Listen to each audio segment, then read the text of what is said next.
Hi, everybody. Okay, so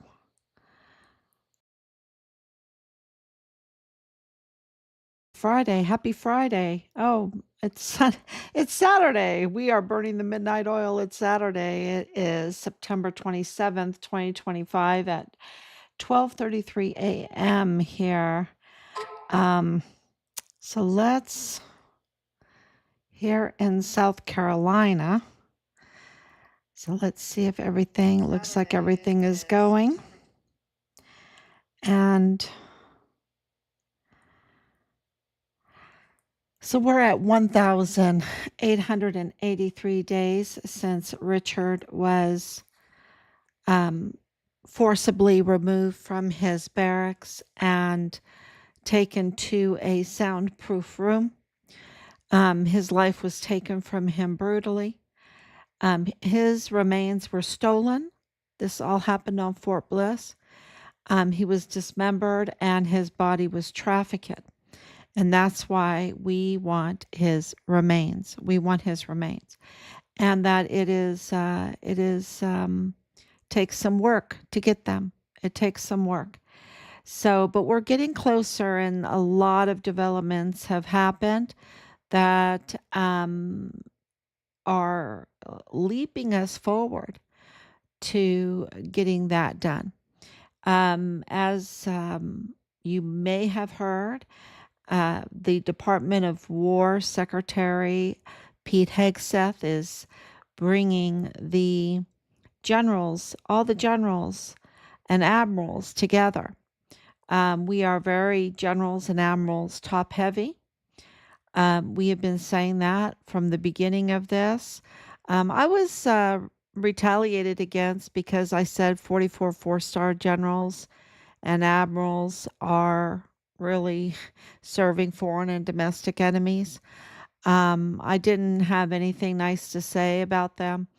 Now I guess there's a few that I have something nice to say, but for the most part, most of them need to be stripped from their uniforms and the stars that we have entrusted to them because those are our uniforms.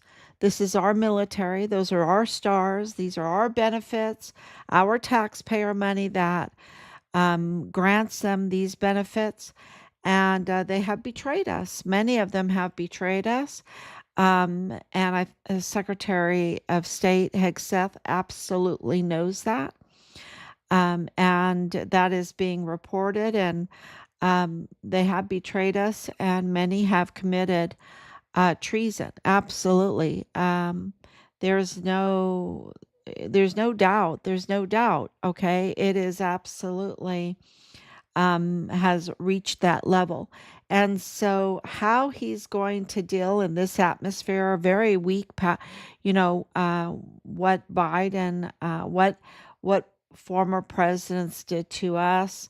Like I mentioned, President Clinton today, he was uh, the wise, the wise one that decided that we could have co-ed barracks in our military. Yeah, right. It would be him, right? It would be him that did that. That caused so much pain and suffering, I can tell you, and so really hurt our readiness, our military readiness. Just so much damage done. I don't think that it can be calculated. The damage that that co-ed barracks in our military has done. It's just absolutely insane to think of young service members full of vim and vigor, um, uh, you know, putting them when they're supposed to be learning discipline, putting them in a co-ed barracks, and then opening up security where you have virtually no security, where they stay drunk most of the time. I mean, really, and the drugs are flowing in, and 14-year-old girls are living in the barracks for 4 months. I kid you not. That's multiple times already. and they're bringing girls in to party, young girls, very young girls during the lockdown. I mean, no discipline at all, just setting them up. And the purpose is, and we know because Clintons are up to no good. We know that they're up to no good in Haiti. We know that they're up to no good with Soros, Huma Abedin. We know they're absolutely up to no good, um, period, for the United States. And so when you're up to no good, you don't want a very strong military or whistleblowers in the military. You want to compromise everybody. If you compromise them, with all kinds of nonsense, all kinds of, you call them vices, right? If you compromise them, the problem with that is that legally you can then punish them. And so you can use that as leverage against them for blackmail. And so this is clearly what years of investigating and talking to so many people, what they have said when they joined the military, what the barracks compromised them, and when they got out, they were not the same people. They were much worse off. They were not blessed by serving in our military. They were absolutely. They had a lot of mental health problems because of what they had been subject to or participated in, really in the barracks by their own, right?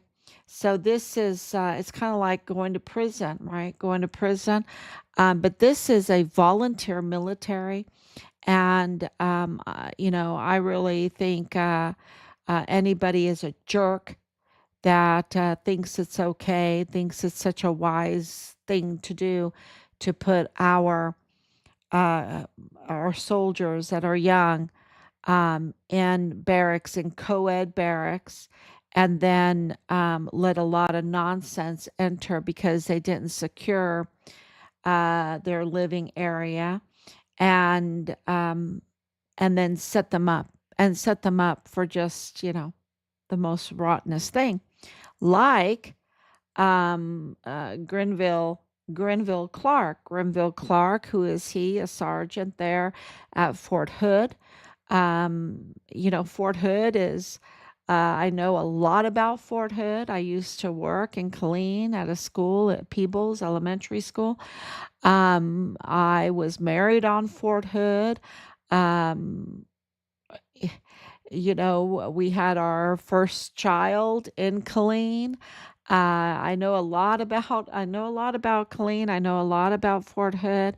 I know its problems.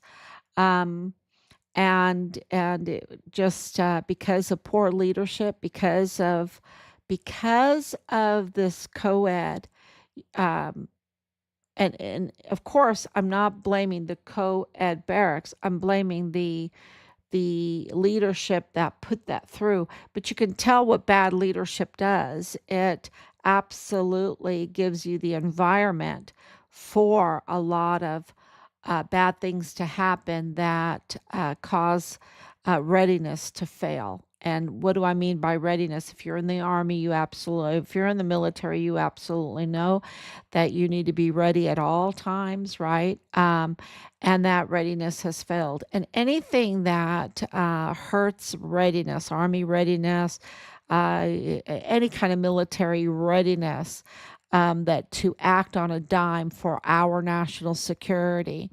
is a problem, is a security breach.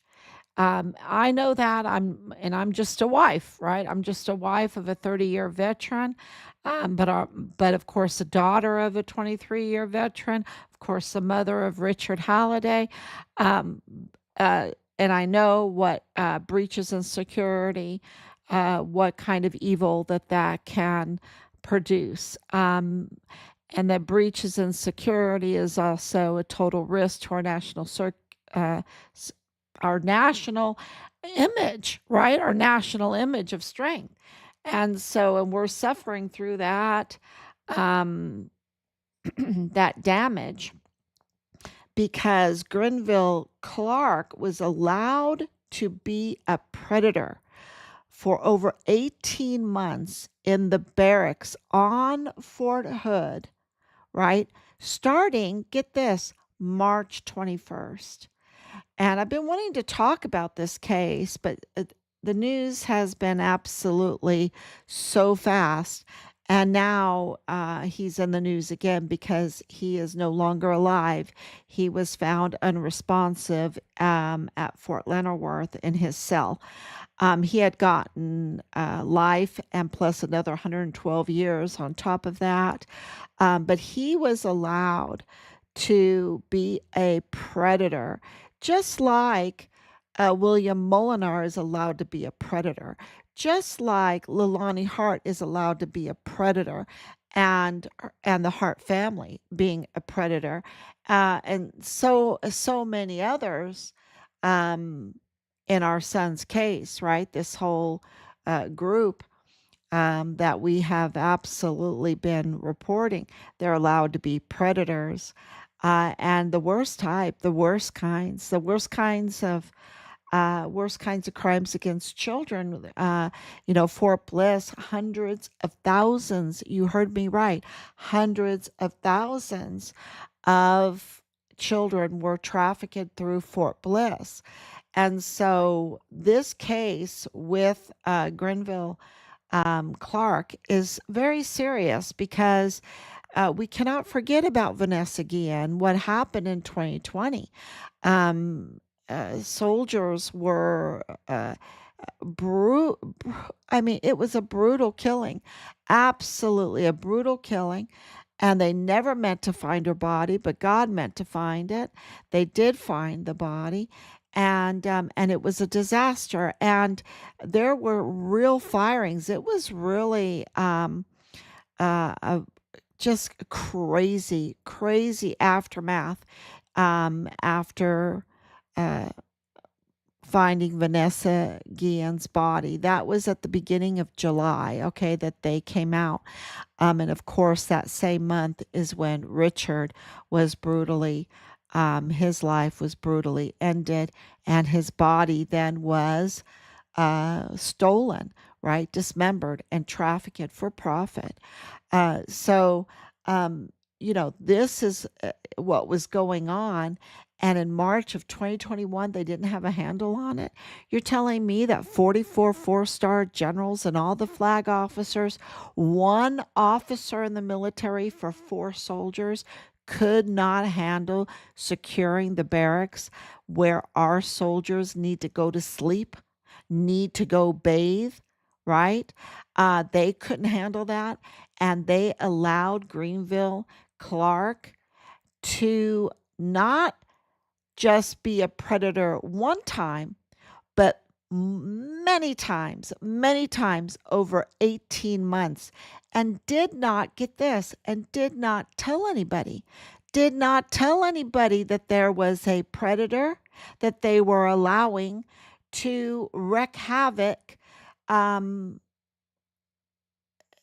threatening the lives, not only the assaults, the worst type of assaults against women, um, not just that, but also the threatening of their very lives, and then the breaching of security. This leadership, and I have to tell you, this leadership was under the Force General, the rotten, the traitor, I don't have bad enough names for him, okay? I, if I even dropped the F bomb, it would not be low enough for him. He is so low, so bad, he needs to be arrested. And that is Michael Xavier Garrett. Michael Xavier Garrett, the 4-star general, the Force general over Fort Hood and over Fort Bliss at the time that allowed this to happen to our country, to our soldiers, to service members, to their families, and it was, and I am just doing the tip of the iceberg. This general is just, I, I don't, like I said, there is not a word that is bad enough for him. Maybe I need to look up in my German dictionary the worst type of names that I could call a traitor, a treasonous, a just despicable human being. Okay, no, subhuman. So I see these. All of what I'm saying is too good for him. It's just too good for him. That's how disgusting, gross he is, and he is absolutely attached to El Paso and Fort Bliss. Well, he's a force com, but he's absolutely attached to Fort Bliss too. Okay. I mean, that's just, Fort Bliss is where the worst type of crimes against children are trafficked to let that happen. Right. And all the other things all the other criminal trafficking. So this is really, for Clark to not be alive anymore at Fort Leavenworth. Um, there was, I think, it's suspicious to me that they wanted to silence him. He must have known something. So, um, I don't know. It just seems like that to me. Um, let's go on to Charlie Kirk. Because we have thousands and thousands of followers. Okay, literally, we have thousands and thousands of followers. And I'm getting a lot of information, and there's a lot of concern about the way Charlie Kirk's investigation has come out, right? And there seems to be such a comparison to the Walmart mass shooting and Patrick Crucius. Okay. It seems like Tyler Robinson is a patsy like Patsy was. Okay. I mean, God just, God has a sense of just putting it in our face. Patrick Crucius was absolutely a patsy, right? Absolutely. Now, he admitted to shooting one or two, which is enough for the death penalty. And because the rogue DA's office there in El Paso is illegitimate, they cannot move forward in any kind of prosecution. Okay. That's why you saw the quick ending of the case, even after 6 years or whatever, then they just rushed it because of what we had discovered with the Mayella family being the Crucius family. The Crucius family is the Mayella family being at the federal courthouse wearing the courthouse shoes, right? The manager. And then also being in the FBI, and the FBI where Conal Whetten is the assistant agent in charge. That is absolutely compromised. He's compromised with his Mormon faction loyalty instead of to the United States, and he was then, of course, favoring his criminal Mormon faction members and interfering with our son's case. I mean, that's just as plain as that's what the evidence just tells everybody plainly. And um, uh, yeah, there's just this comparison with this broken FBI office, a compromised FBI office, a compromised medical examiner, a compromised DA office, a compromised law enforcement, a compromised judicial, and now we have the Charlie Kirk's case, looking that Utah is not up to snuff. Okay, that Utah is not up to snuff when it comes to being American. Okay, that something is very, very wrong with the way that they dealt with Charlie Kirk there at UVU.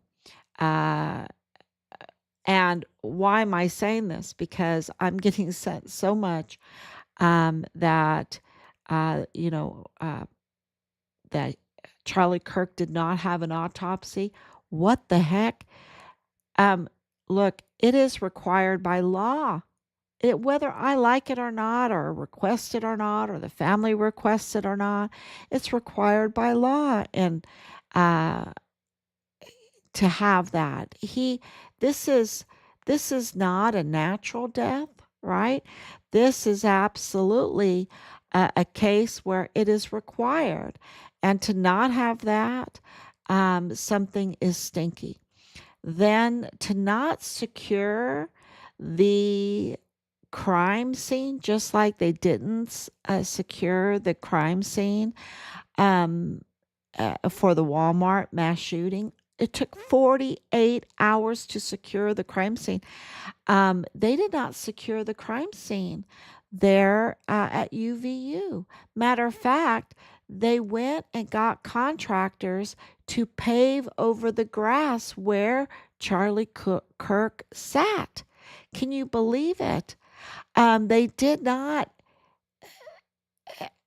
something is, and you have to understand that the states, because we are these United States, um, there is and plus this is a university, so there's jurisdictions involved in all of this, and something is really fishy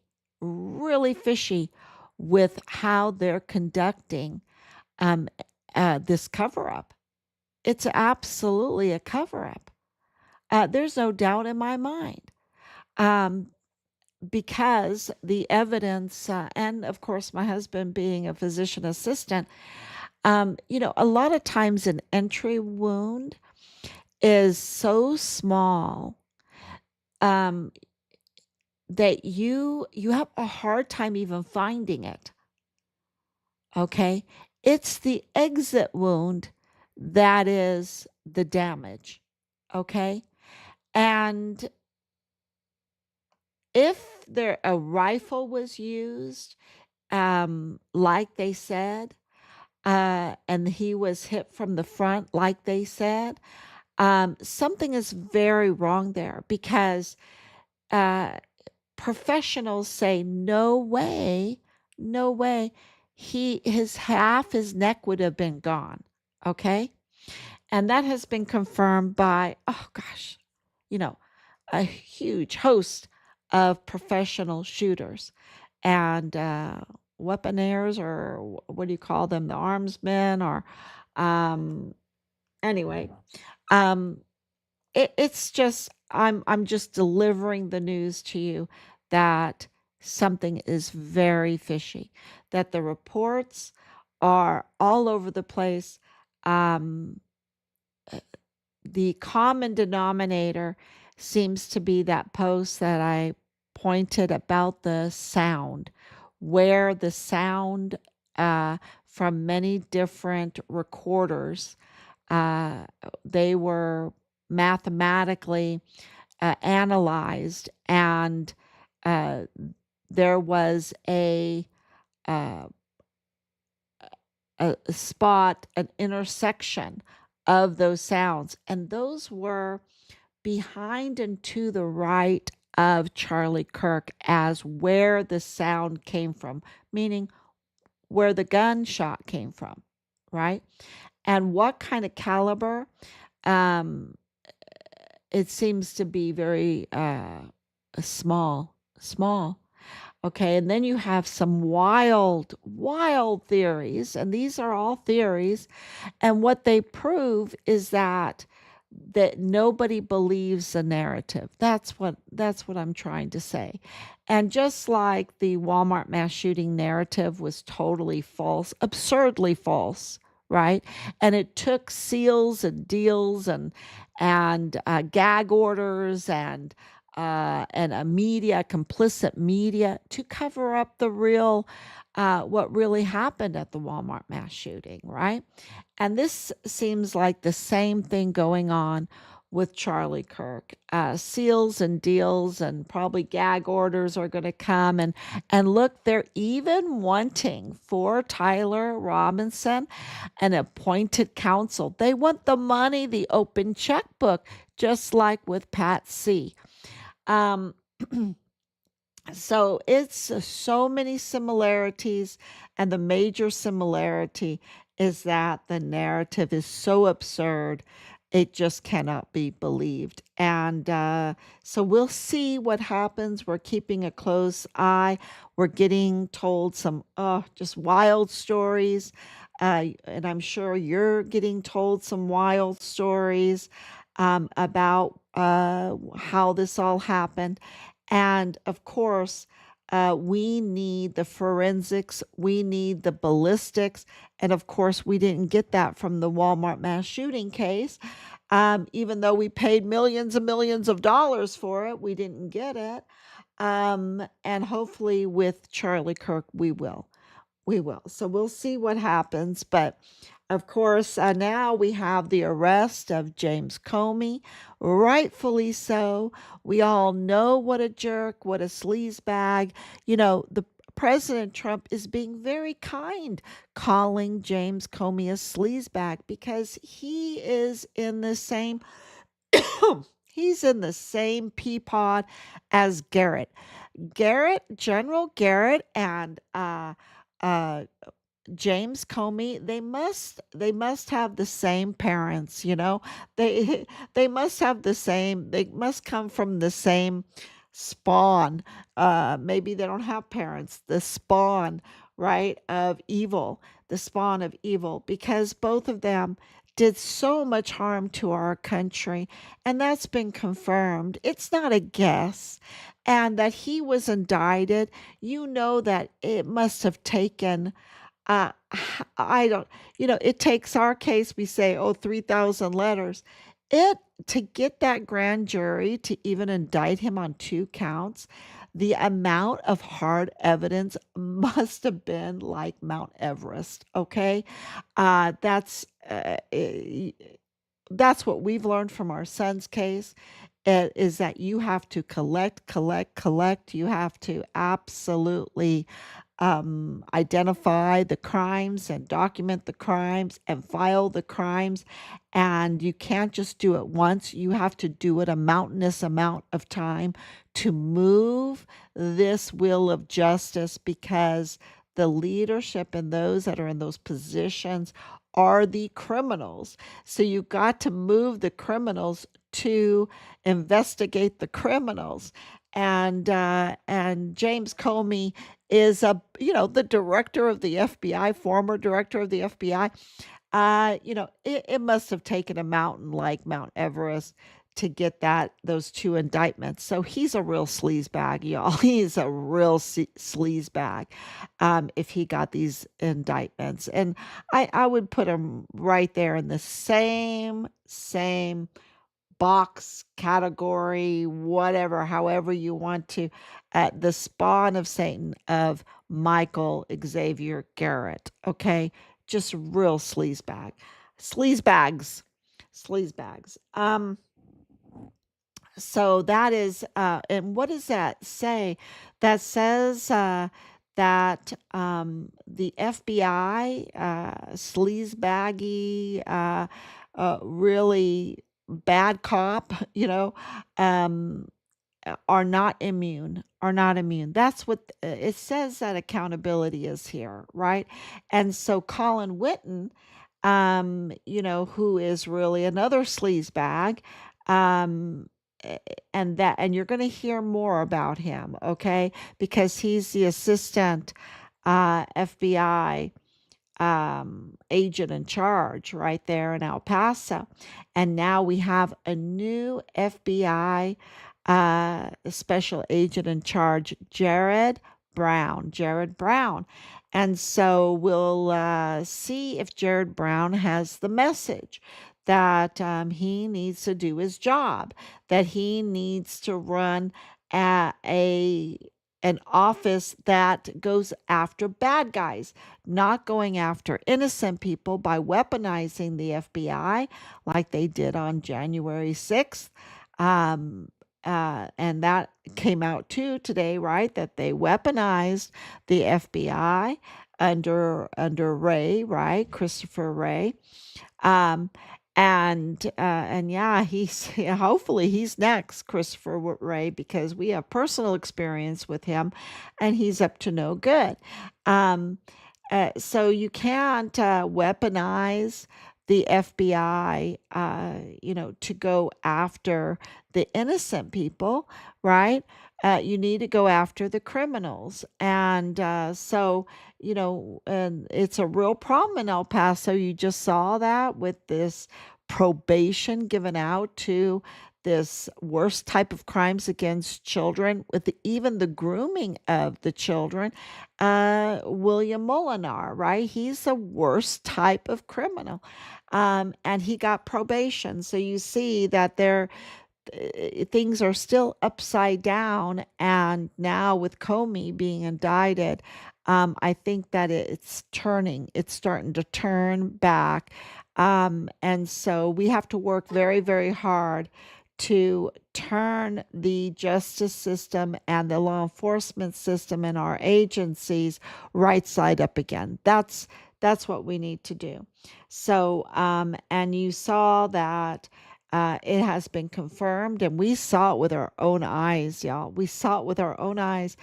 270, right? 270, I don't know the number exactly, and over 2 dozen informants, 270 FBI agents there on the ground of January 6th. And of course, I talked to them, right?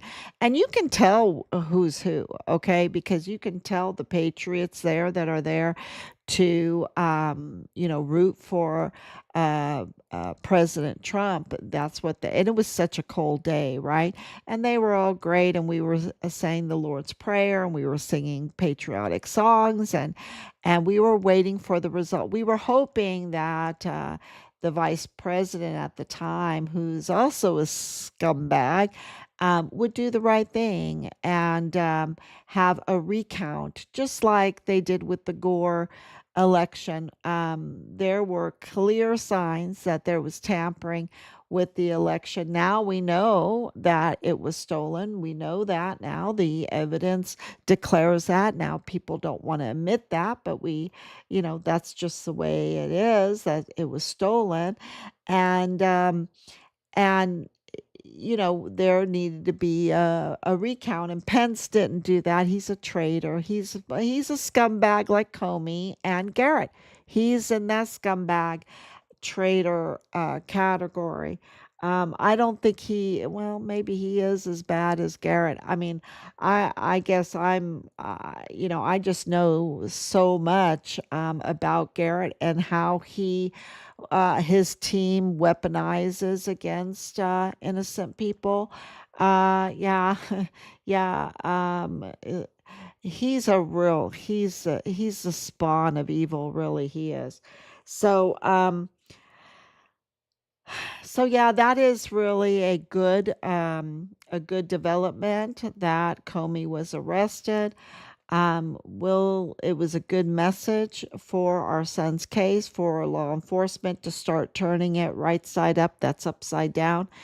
And then what else did I want to talk about? Um, uh, James Montoya, uh, uh, Brookshire. So much is going on with Trooper Brookshire. That is a real doozer. He's a real scumbag too. Real doozer, real criminal, super criminal, the trooper.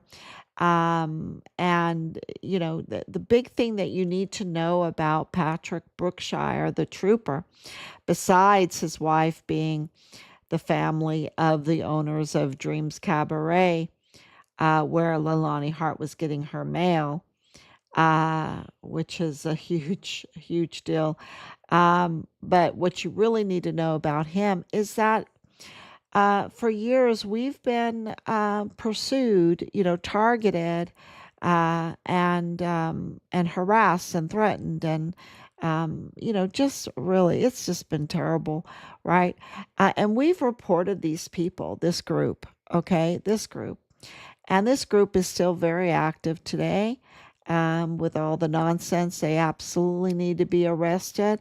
And they say a lot of lies, even though we have uh, all the documents that say otherwise. They try to put out a false narrative, because they're trying to protect themselves, right? Because they're up to no good and they were part of this.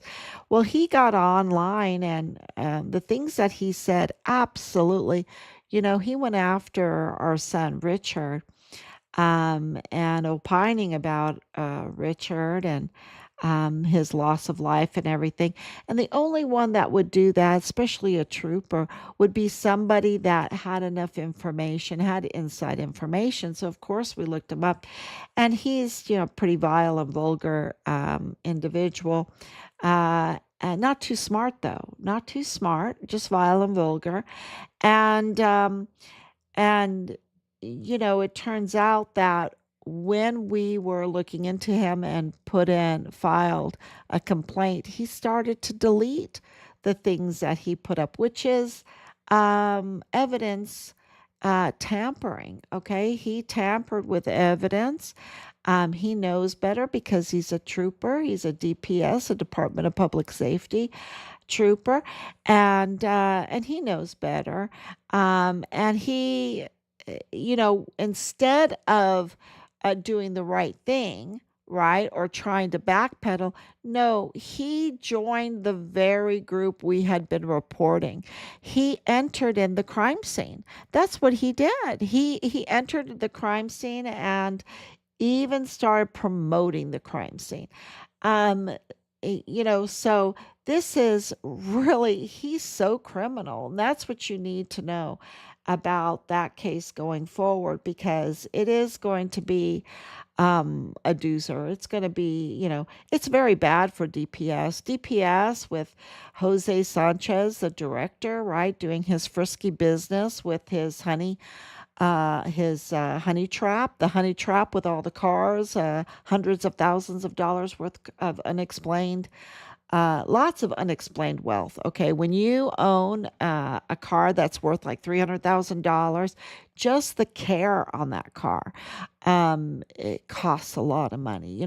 So it's a lot of, and she had multiple, over a dozen of these, cars. That costs a lot. Where do you even park these cars, right?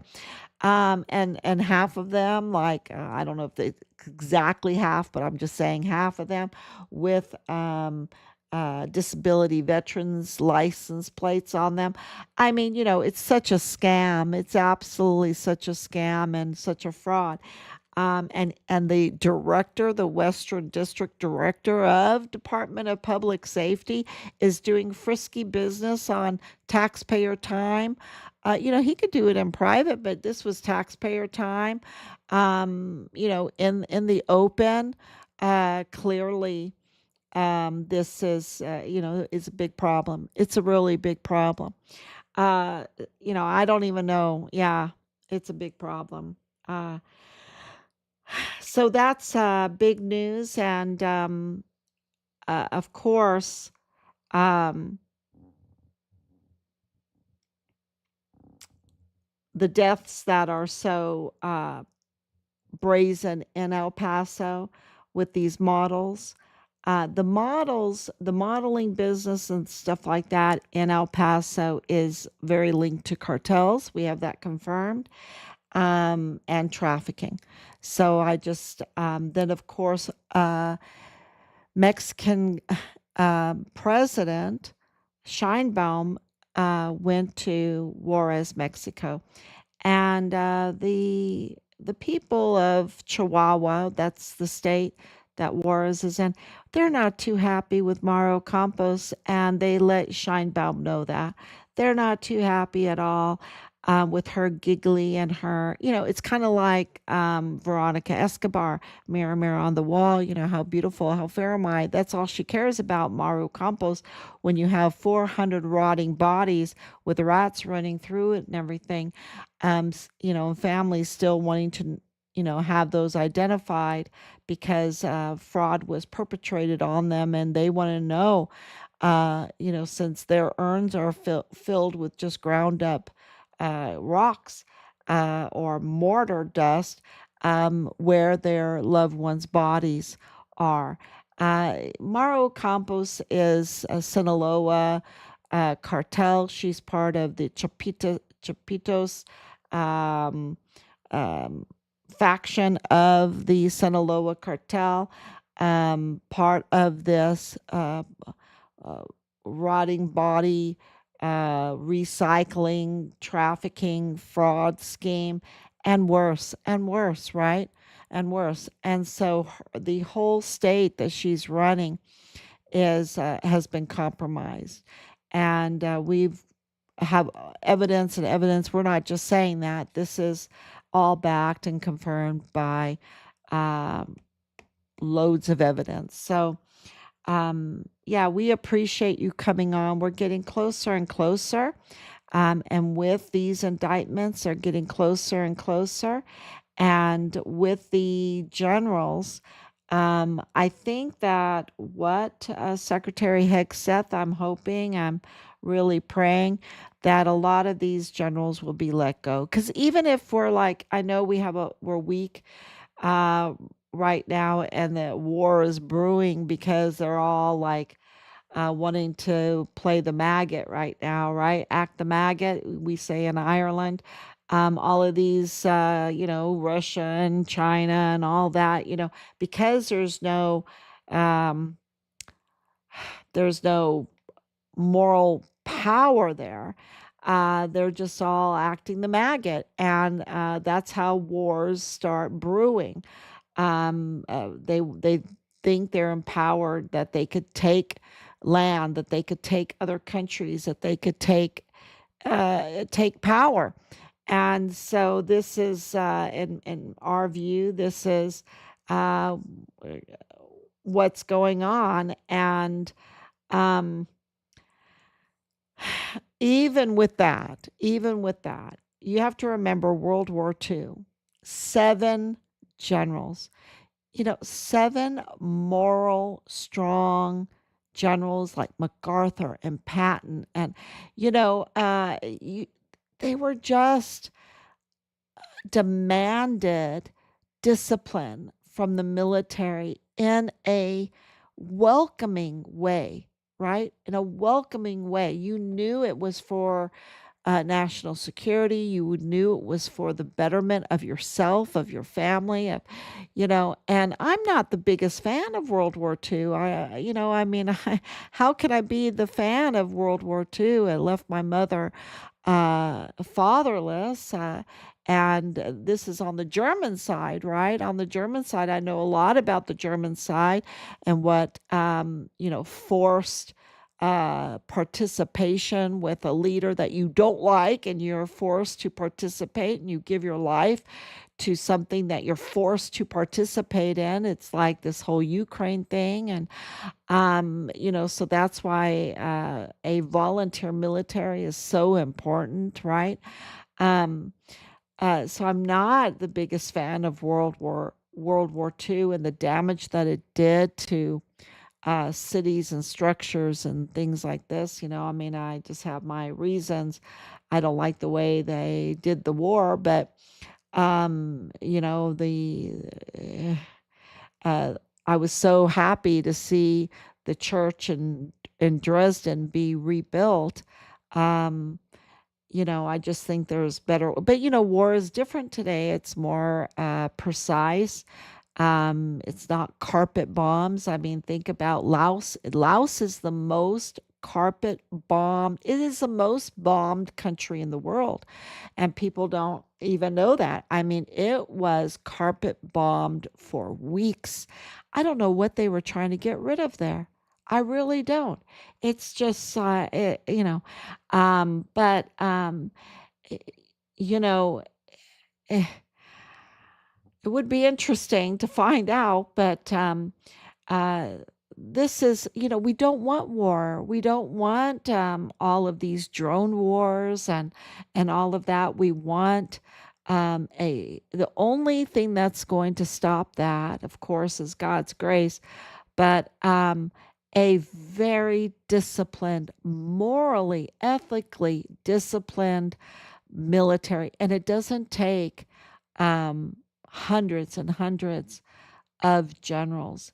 It takes good ones, not corrupt, willing to compromise their own soldiers, willing to cover for criminals and let the whistleblowers be murdered brutally. Okay, because that was Vanessa Guillen and that was our son, Richard Halliday. And so this is, a hopeful sign. Hopefully, he'll let some people go, and then hopefully they'll be prosecuted after that. But yeah, maybe they'll, maybe, I don't know. I don't know. We'll see. It's a lot. I'm hearing all kinds of stories. So I will keep you updated. So thank you so much. This whole Whetten thing, before I go, this whole Whetten thing, I want to also, from the beginning, very close to the beginning, I pointed out Colonial Juarez, how Colonial Juarez is the Mormon faction that, uh, and at the beginning I said seemed very like a common denominator with our son's suspects in our son's case. And there's, all these like uh, children shelters and orphanages, and it seemed very, very these ranches, like you don't want William Molinar driving your child around, okay? And I don't know what he puts in his trailers, but he's up to no good, okay? And the group he's with. So, um, this this Colonial Juarez is the historical place where this Mormon faction left the United States.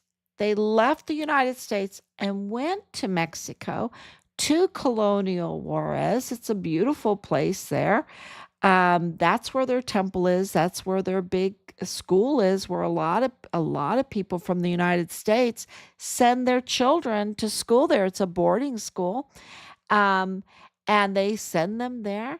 It's right on the mountains there. It's just beautiful area. But they went there because they did not like the laws in the United States. They're polygamists. They were polygamists. Okay, that means they had, a lot of wives, right? Which was illegal even in Utah. Okay, it was illegal in the United States to have multiple wives. And so this group of this Mormon faction went there. This Mormon faction is is the Romney family.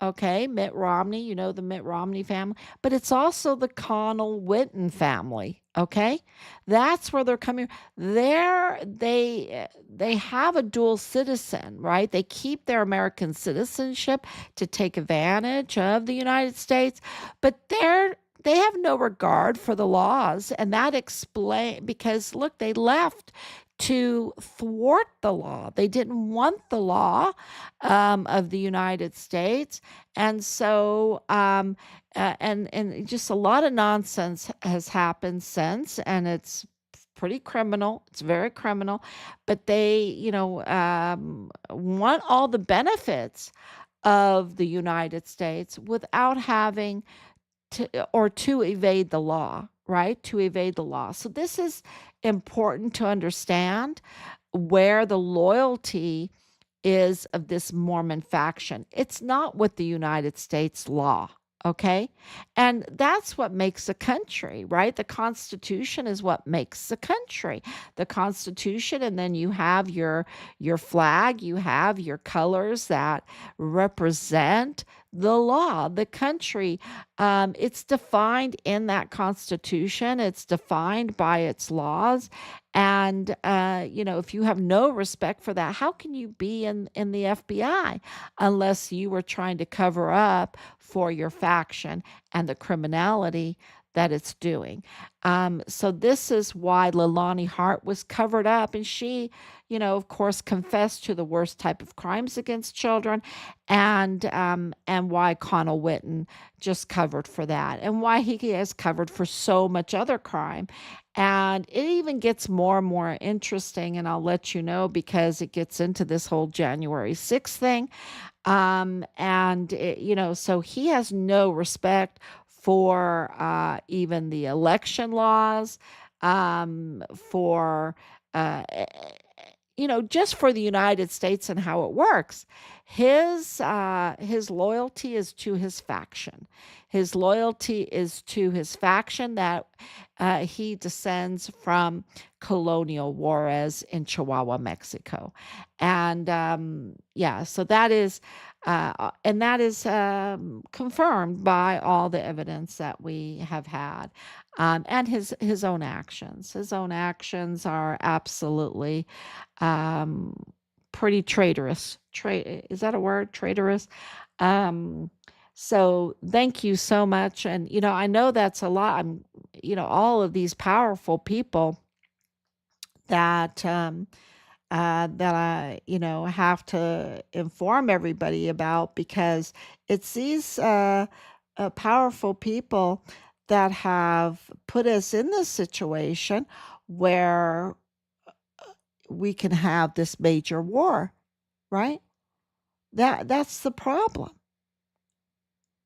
Uh, it's all of this nonsense, this division, this fraud, this not following the law, this impersonating, um, goodness, and trying to be in the FBI, but yet your loyalty is with a criminal organization.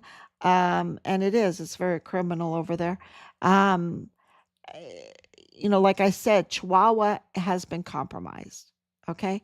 Just because you're part of the Mormon faction doesn't give you an out on that one. You're over there. Uh, and we know that by the LeBaron family. Um, yeah, there's just a lot of evidence that supports what we're saying, and that is why the Walmart mass shooting was so tampered with, and that is why our son's case was so tampered with, and why criminals are walking around right now when they should have been arrested and prosecuted. So hopefully Cash Patel can put this right side up.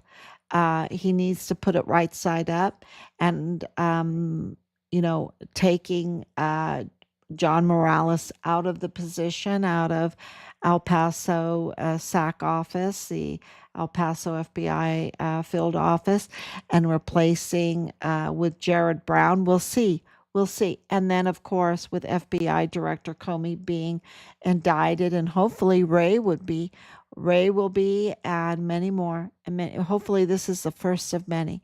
So, thank you so much. God bless you, and I will be back. Thank you, Laura, for coming on. Thank you for your prayers and your love. Thank you so, so much. Oh, did he really die? This is the thing with this whole Charlie Kirk thing. The theories just go crazy, right? It just goes crazy. We need the forensics. We need the ballistics. We needed a secured crime scene. They've paved over the place. It's just outrageous what they've done. So, anyway, thank you so much. God bless you, and I will be back.